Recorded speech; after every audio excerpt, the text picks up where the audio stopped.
The more queer people in the room, the happier I am. I feel good about this. Hello, everyone, and welcome to episode 12 of I Feel Good About This, your podcast's favorite podcast. We are here. I am back with my friend James, who is a producer. Very excited to not be in the room alone. If you watched last time, that was sort of the vibe. Now I'm just, gaining energy from having a little bit more queerness in the room, I think is really the headline there. The more queer people in the room, the happier I am. And I wanted to bring to your attention that we are going to switch up the way we do this podcast a little bit. So we're still going to do our segments, but we have a brand new segment at the end that I'm really excited about. So make sure you watch the whole thing. Don't just skip to the end, because it's sort of like a build up. You know what I mean? We're getting there. So you don't want to go ahead and go to the finale before you sort of get the appetizer and your entree. You have to work for your dessert. Do you know what I mean? So stick with me and let's get into episode 12. Okay, here we are. We're at our first segment. I feel good about this week. You guys know the drill, obviously. Well, maybe this is actually your first time joining us, so you don't know the drill. So the drill is I start with things I feel good about this week. It's not very complicated, so let's get into it. The first thing I feel good about this week, again, if you're a long time listener to this podcast, and I'm talking 12 episodes, long time, you know that I'm always trying to find a way to sort of maintain financial stability, aka I've been looking for a job. And one of the things that I feel really good about this week, and something I've sort of been mulling over, is the idea that I gain enough popularity to be able to make a 6-figure salary on Cameos alone. Just talking no other income, I'm making 6 figs on Cameo, sending you cute videos for your birthday, for retirement, for your friend's bachelorette party, for your friend's bachelor party, for your pool party, for a funeral. I can do somber. I'm comfortable with doing somber. And I think I'm a total empath. So I'll just sit there and cry for a minute and a half if you pay me, I don't know, how much should a cameo be? $200 a video? I think that's reasonable. And I also think that could really bring me to a place where I'm comfortable. I don't have to work. I can sit and make videos for 10 hours a day, and that's the month, baby. You know what I mean? You sort of get them out all at once. And then you sort of get to live your dreams. And for me, my dreams are shopping local, because I want to support small businesses, and those are expensive. Because of monopolies and capitalism. I don't really understand the stuff behind it, but I know shop local. And not having to put my online shopping orders on Affirm or Klarna. Babe, I'm making 6 figures. And I'm talking anywhere from $100,000 to, $900,000. I'm comfortable with any of those salaries, just so you know. So that's sort of my plan. And I think one of the things that we wanted to do here, as we discuss Cameo and how much I could charge, is go over some random celebrities and how much they charge on Cameo, because our producer James has pulled up a list for us, and we're gonna go through and just see, maybe just a mix. I don't know what we're doing here, but we're gonna talk about it. Gypsy Rose Blanchard,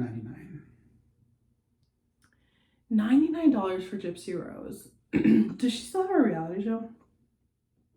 So. Okay, because I watched her Lifetime reality show where it was I'm out of prison, I'm getting married. oops, now I'm pregnant from another guy. And like, truly an icon. I love her. Like, I do think like she had a really tragic childhood. So you should pay her top dollar for her time. I agree. I think $99 is a good price, and I think she could ask for more. I think it's low. I think it's low for her too. Because she's also like an inspiration. 100%. She's a motivational speaker for like speaking your truth and abuse and absolutely. All that, and also taking responsibility. Taking responsibility. I do love how she's has taking responsibility for what happened, and also leaving room for us to understand. Like, I literally could not understand another way out. Yeah. Lisa Loeb, 129. The icon. You say I only hear what I want to. Cat eye glasses. 129. I feel like she could do 500. Because it's like she's a very particular set of people's, like, you know, childhood in particular mind. So Lisa, I think you could do more, particularly if I'm getting in the mix. Like, I would like you to do more so I can charge more. You know what I mean? And it wouldn't look weird.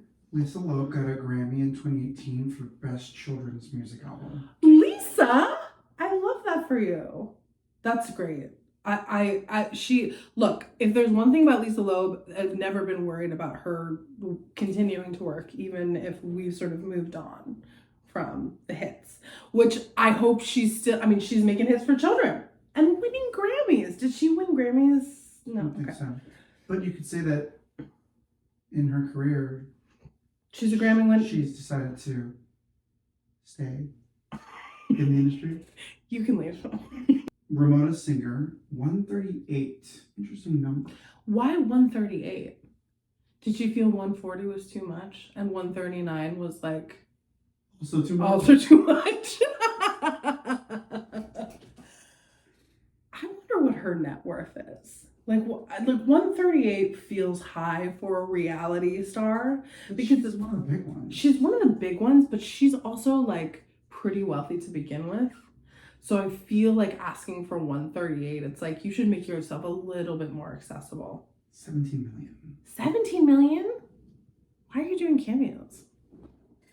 Leave cameos to people like me. You're just like a local person just trying to make $900,000 I'm just a local celebrity trying to make $900,000 a year off of cameos. I don't think that's too much to ask.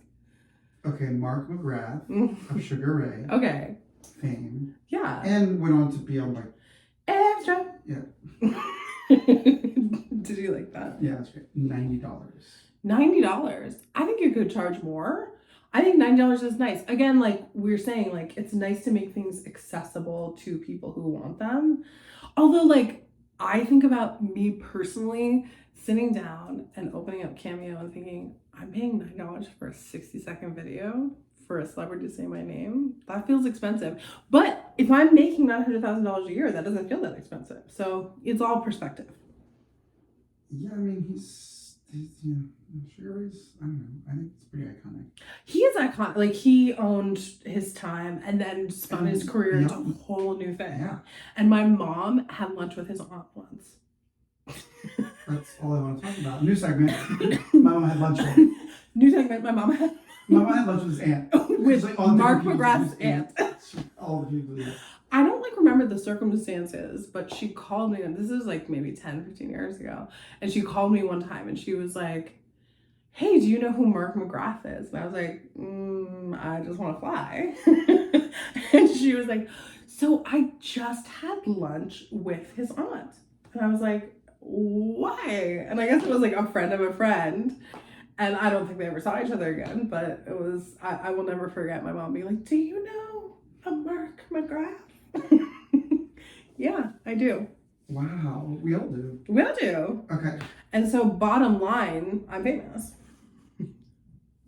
Which is right here, okay? Yeah. David Arquette, $50. That is criminally low. David Arquette for $50? What am I going to charge if I'm going up next to David Arquette? $1. Like, can I even charge $1 next to David Arquette's $50? I mean, not only is he part of the Arquette family, Right. A legacy. A legacy family. Yeah. He's very famous in his own right. He's like number 2 in the family, right? Because Patricia, I think, is like number 1, right? Yeah. And then it's David and then it's Alexis. Patricia's in Severance, right? Yeah. Like, she's the legend. Yeah. David's also very, I mean, and Alexis, R.I.P. girl. Yeah. Did you see David Arquette in the PB documentary? No. It took me a while to process what you just said to me. Mm-hmm. I know, I saw it. He was a close friend of, what's the guy's name? Paul Rubens. Paul Rubens. You saw the documentary? I know. It was hard to read his name because I was crying all the time. Of course. He was close friends with him from the beginning. Always was on his side. Like, they were tight friends. I love that. Really good friends. And married to Courtney Cox. I mean, that's a headline too. It's like, what an incredible. And on great terms. And on great time. Co-parenting Coco. Obviously. Co-parenting Coco. And like, of course, hello, the Scream franchise. Oh my God, I've never read Scream. I'm like committed to Scream as a franchise. Yeah. Okay, so David Arquette, like, I love that you're accessible, but once again, if I'm getting on Cameo, I need you to sort of think about me in that instance where it's like, I can't charge more. I can't even charge a cent next to your $50. Insane. Okay, last one. Jasmine from 90 Day Fiancé. Normally $55, currently on sale for $25. I think that's high. Say no. That's it. So now, after learning what people who have a much larger platform and following than I do, and some of them are charging $25 to $50, I do feel like I might have to come up with a new plan, unless you guys can sort of, again, this is all me trying to find the popularity so I can get on Cameo and make some quick cash. So share with a friend. Okay, thanks.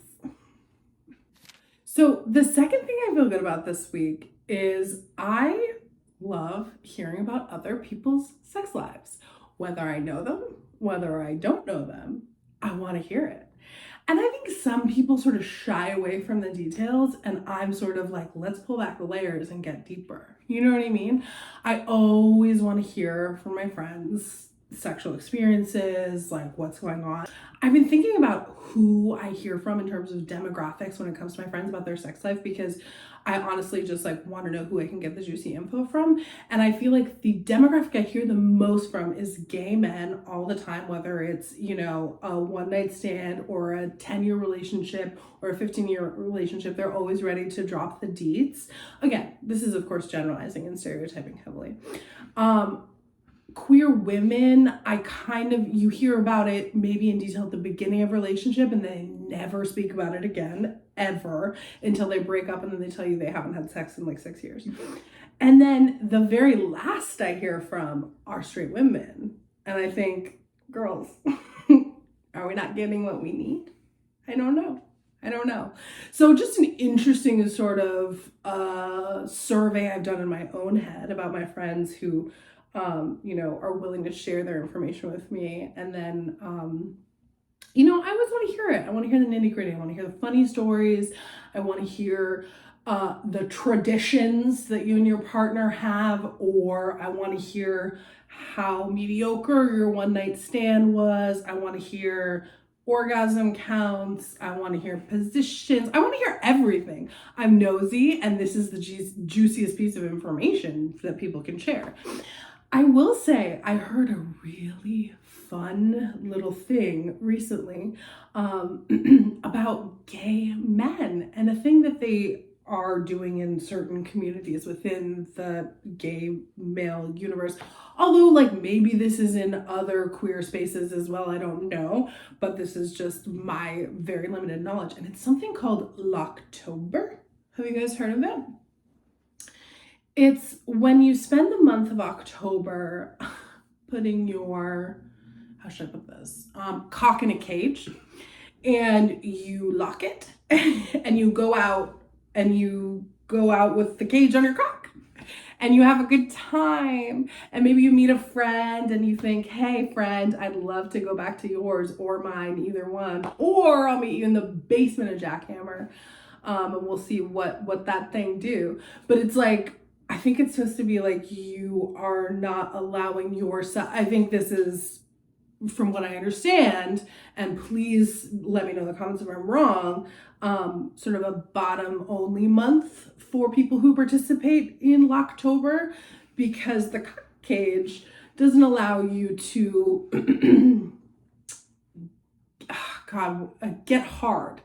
And so you sort of have to keep it in the cage while you participate in sexual activity, and you can really only be, in that one position, and it's not about your pleasure, it's about submission.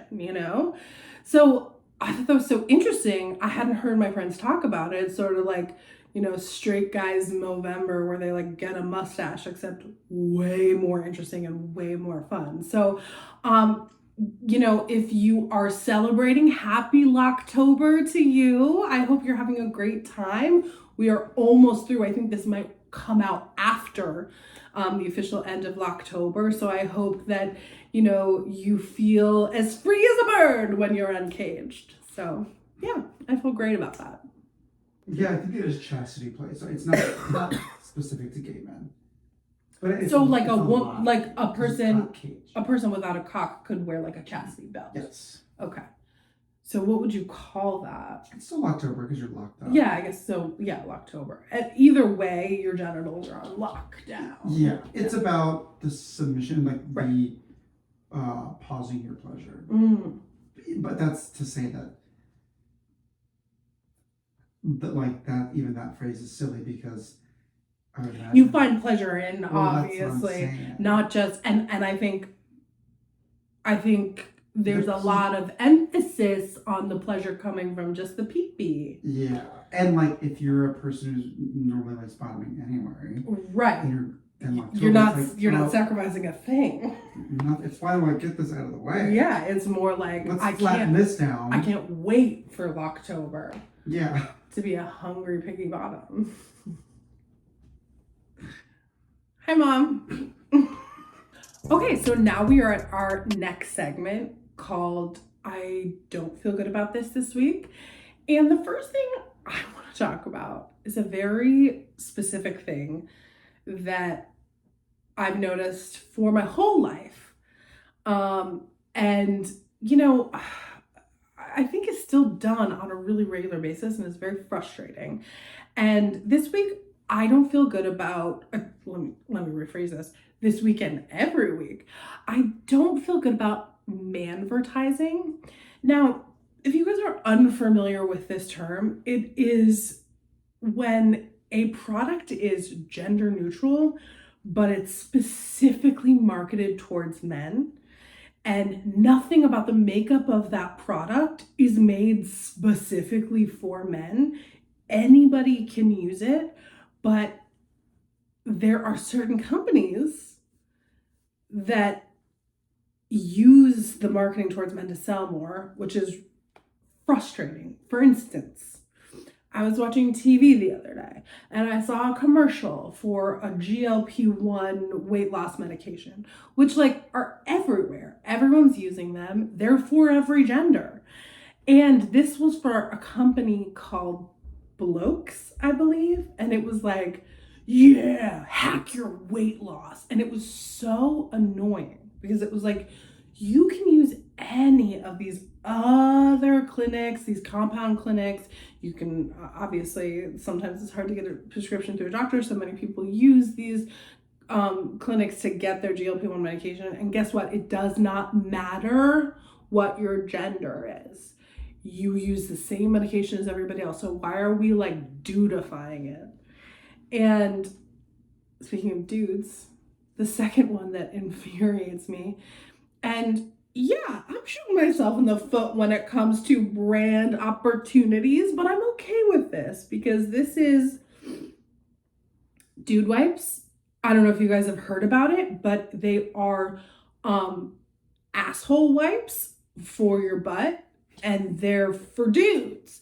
And don't get me wrong, I am absolutely elated at the fact that we are having the conversation with men on how to properly wipe your ass, because I have many girlfriends in my life who are married to these men who, you know, the whole like underwear skid mark thing, like men like don't know how to wipe their ass, so there's always skid marks on their underwear. Like, why do you have poop on your butt? Like, what are you doing?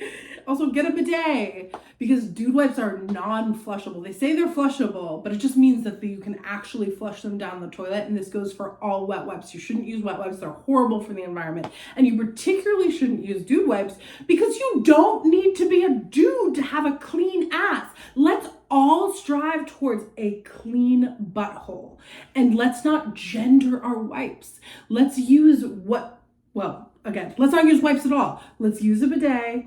If you remember, I believe in the very first episode, I talk about how much I love a bidet, and I'm still on the bidet train. And let's stop calling these things that are completely gender neutral dude wipes.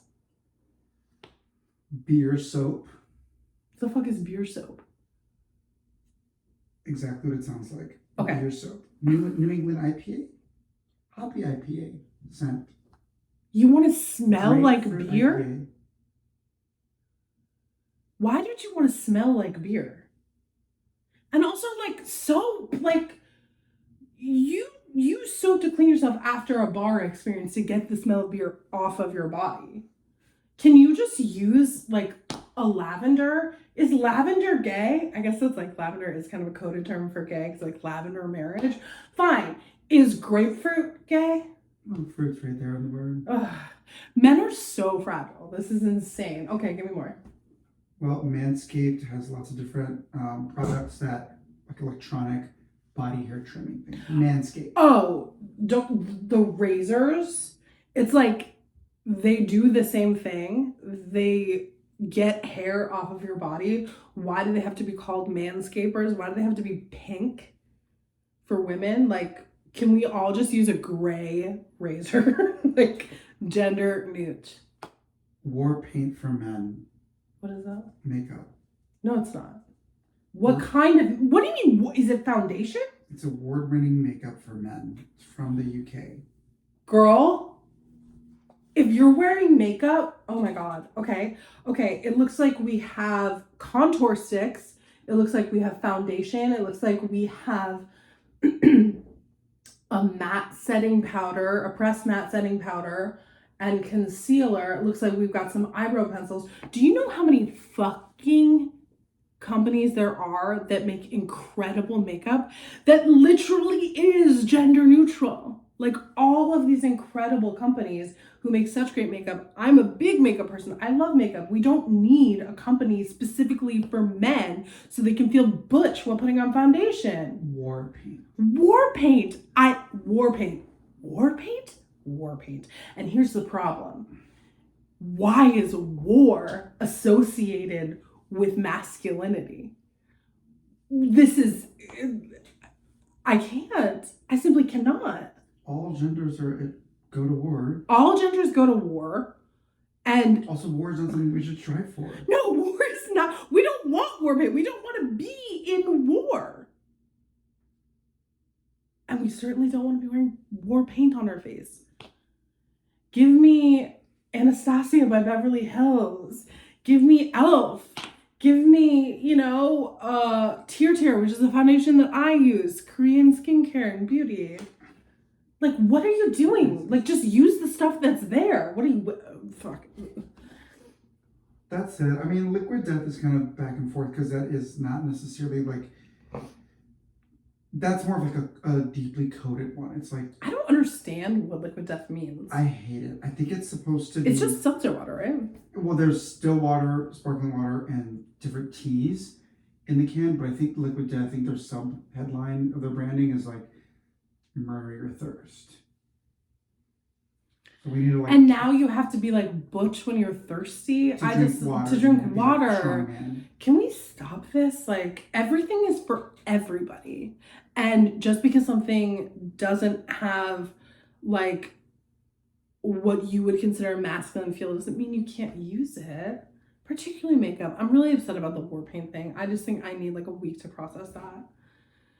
And like, if anybody uses war paint and like wants to tell me about why that's like a better option than the like billions of other options that exist outside of like this one particular quote unquote male makeup product, like why? Like, I'm sure it's just, I don't get it. It's interesting because I would think that a person who is presenting or identifying as male but wants to put on makeup, I wouldn't think that they would mind grabbing makeup from wherever the makeup is sold in a store. That's what I'm saying. Like, men wear makeup all the time, and that is 100% completely fine. And you don't have to feel any type of way about your masculinity or your gender when you use makeup. Makeup is literally for everybody who has skin and a face. And if you are already in a position to be wearing makeup, are you really worried about how butch your makeup seems? You can be like, yeah, war paint. I wasn't gonna do it before, but now, I kind of like how the concealer works. And when I got a pimp, man, I gotta cover that shit up with my war paint. Yeah. That's sad. Was that a good heterosexual? My culture is not your costume. And that's not your culture. Okay, the final thing I don't feel good about this week is the fact that my watch keeps telling me to stand up. And I'm sure there's a setting somewhere that I could engage with to turn that off. I'm sure that exists. But I don't want to look for it, and I like everything else that my watch does. It does, like, the whole purpose of it was like to make sure that I am keeping track of my movements and getting going, trying to hit my goals. But I never said that my goal was to stand up more. When I'm done, I'm done. And if I'm watching, I don't know, like 4 to 5 hours of a television show after I've already gone on my brisk walk, which I hate doing, but I do anyways for health purposes, I really wish the watch would stop telling me to stand up. I don't need to hear from you. You've served your purpose. You've tracked my quote unquote workout, which I think most people would call a nice stroll, but I count as a workout. Look, it's better than nothing. And the fact that I have the watch and I keep track of it is certainly a step in the right direction. But once again, I'm not getting up. I'm not getting up at 50 minutes on the hour every hour. That's insane. This is 2025. I don't have to churn butter. I don't have to go ahead and make sure my pie is cooling. I don't have to do these things. Like, I literally can order food from my phone and watch the same thing for as long as I want. I don't need to get up.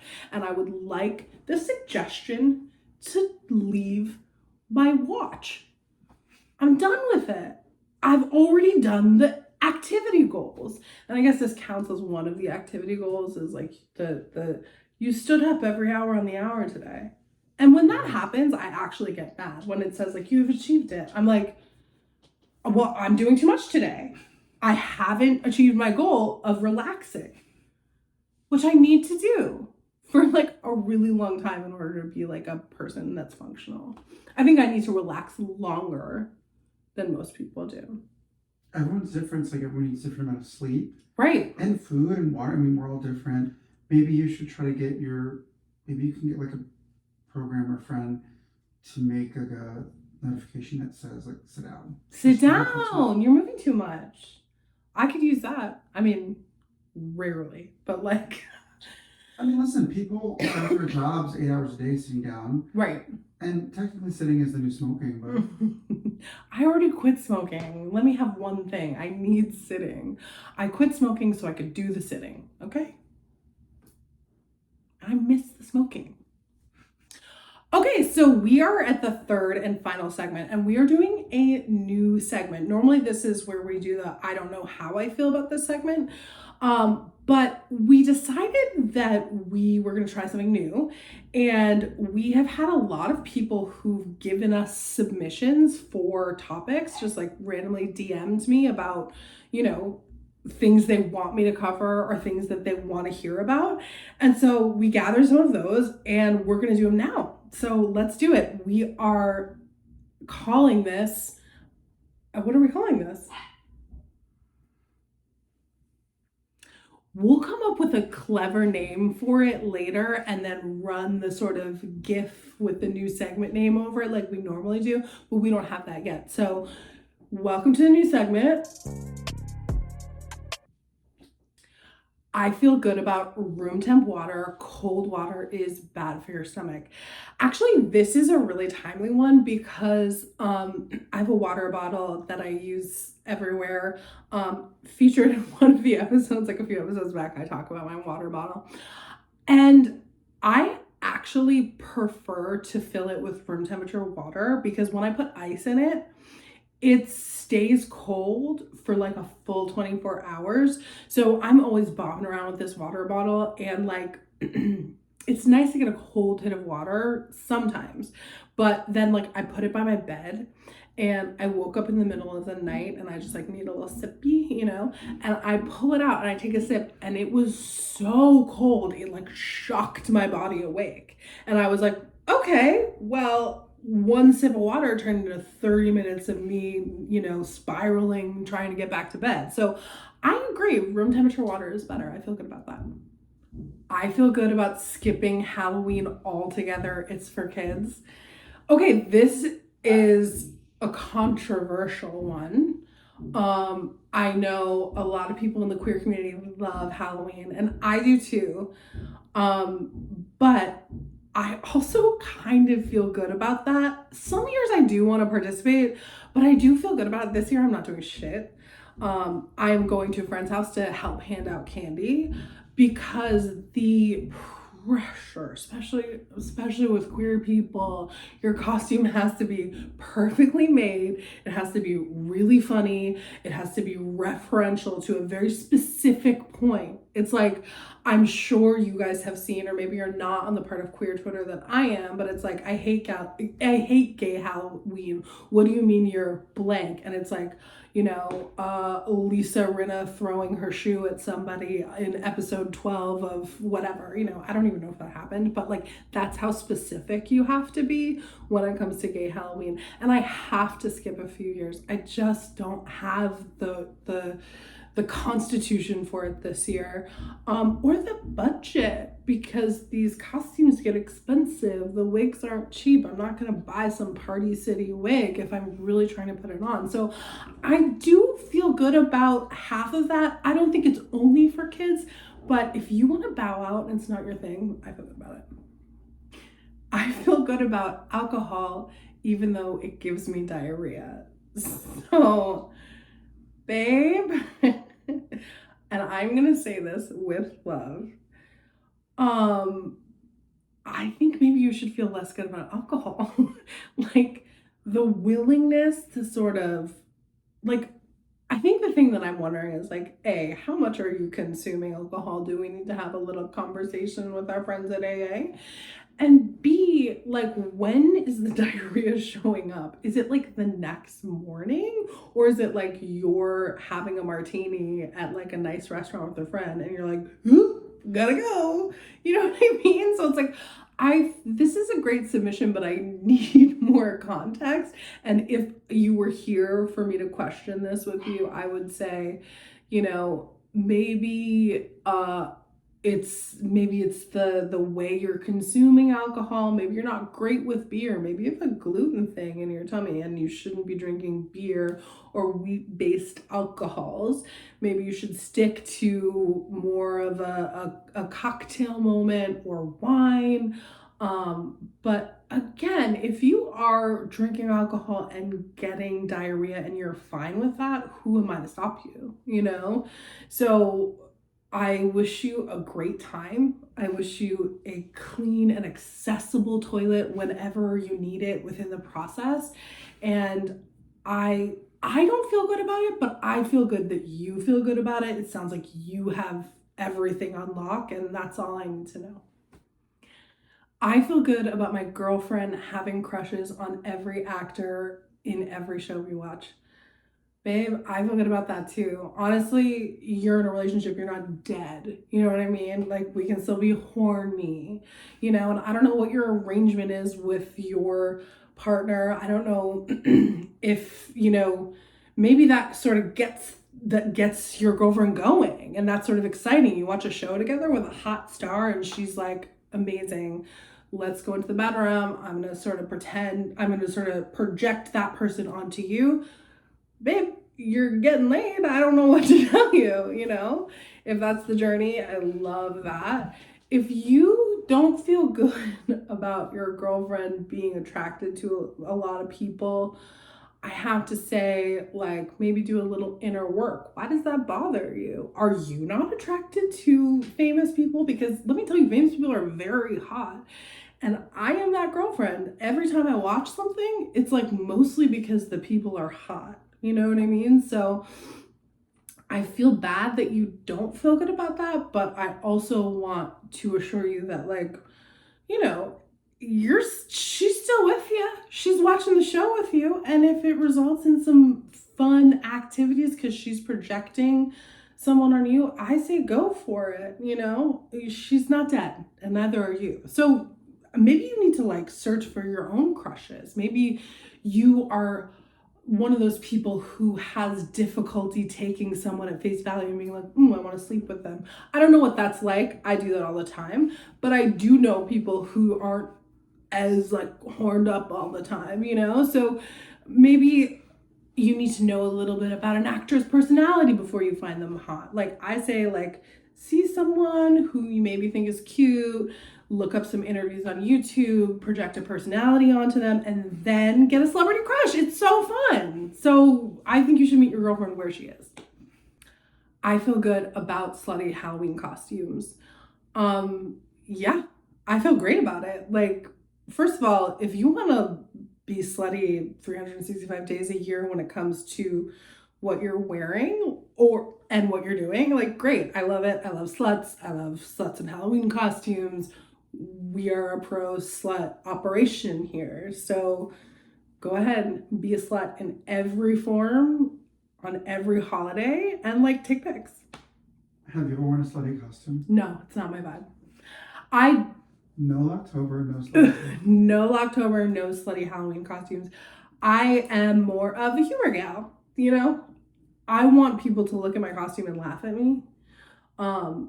Maybe if I grew up a little differently and shed some insecurities, then I could be a slutty Halloween person.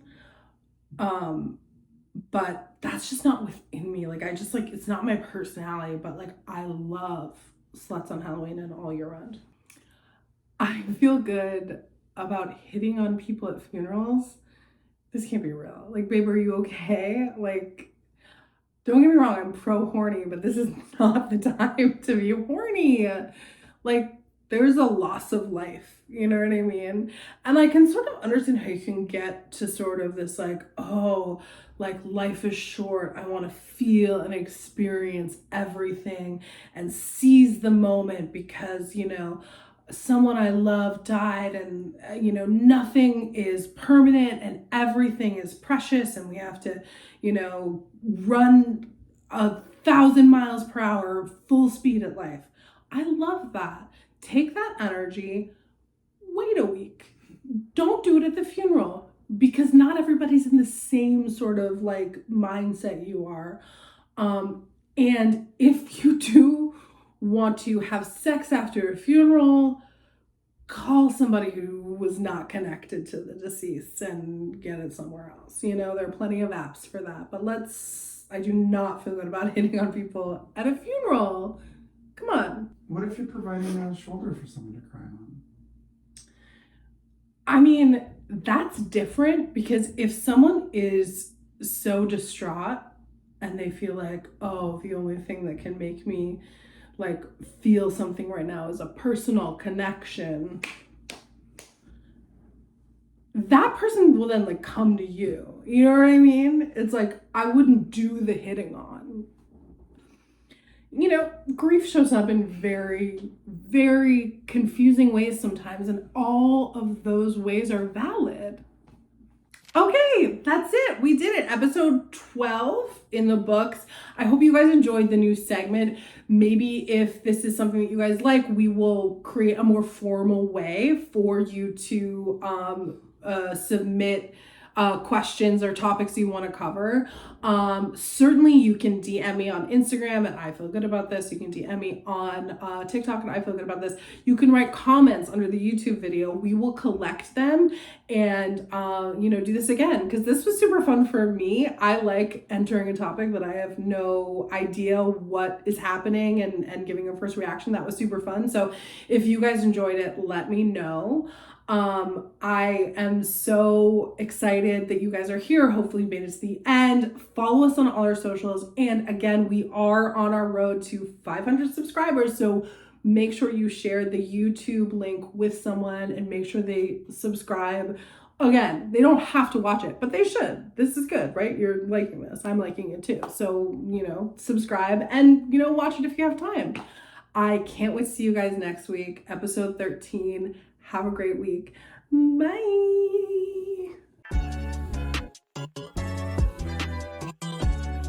I feel good about this.